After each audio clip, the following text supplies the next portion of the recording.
गोरखा के राजा से महान नेपाल के निर्माता तक। परिचय। 18वीं सदी के मध्य में नेपाल का भूभाग लगभग 54 से अधिक छोटे छोटे स्वतंत्र राज्यों में विभाजित था। इन राज्यों को सामूहिक रूप से 22 राज्य और 24 राज्य के रूप में जाना जाता था।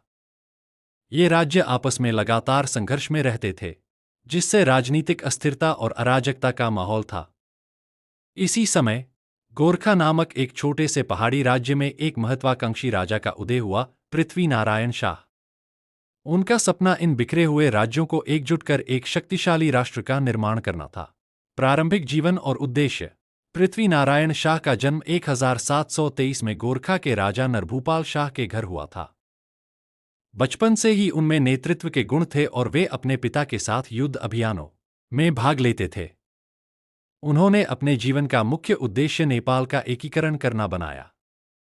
इस लक्ष्य को हासिल करने के लिए उन्होंने विभिन्न पहाड़ी राज्यों की राजनीतिक और सैन्य कमजोरियों का सावधानीपूर्वक अध्ययन किया। उन्होंने यह भी महसूस किया कि काठमांडू घाटी, जो 3 समृद्ध मल्ल राज्यों काठमांडू, ललितपुर, पाटन और भक्तपुर का केंद्र थी, को जीतने के बाद ही नेपाल का वास्तविक एकीकरण संभव होगा। सैन्य और कूटनीतिक तैयारी। एकीकरण की शुरुआत करने से पहले पृथ्वी नारायण शाह ने अपनी सेना को मजबूत करने पर ध्यान केंद्रित किया। उन्होंने अपनी सेना को गुरिल्ला युद्ध की तकनीकों में प्रशिक्षित किया, जो पहाड़ी क्षेत्रों के लिए बेहद प्रभावी थी। उन्होंने बाहरी शक्तियों, विशेषकर ब्रिटिश ईस्ट इंडिया कंपनी से संभावित हस्तक्षेप को रोकने के लिए कूटनीतिक संबंधों को भी मजबूत किया।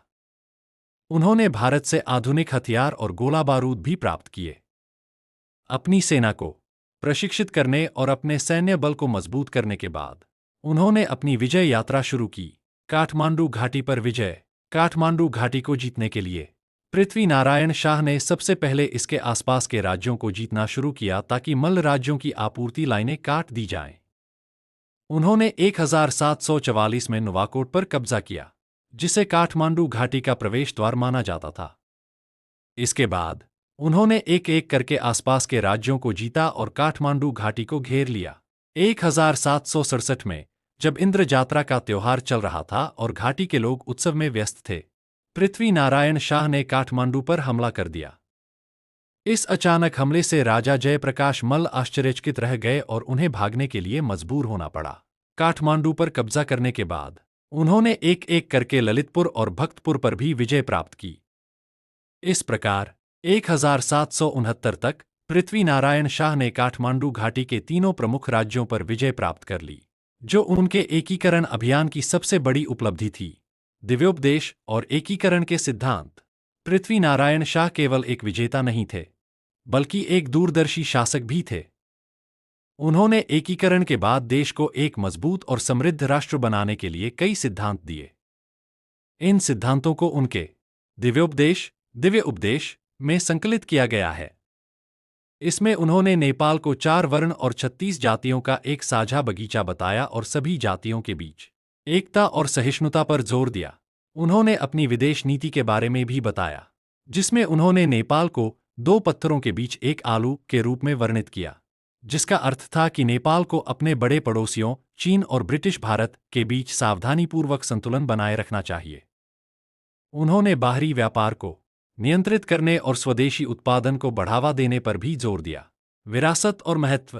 पृथ्वी नारायण शाह की मृत्यु 1775 में हुई, लेकिन उनकी विरासत आज भी नेपाल में जीवित है। उन्होंने एक छोटे से राज्य को एक शक्तिशाली राष्ट्र में बदल दिया। उन्हें नेपाल का राष्ट्र निर्माता माना जाता है और 27 पौष जनवरी 11 को उनकी जयंती को राष्ट्रीय एकता दिवस के रूप में मनाया जाता है। उनके एकीकरण से नेपाल को एक राजनीतिक पहचान मिली और इसने देश को बाहरी शक्तियों, विशेषकर ब्रिटिश उपनिवेशवाद से खुद को बचाने में मदद की।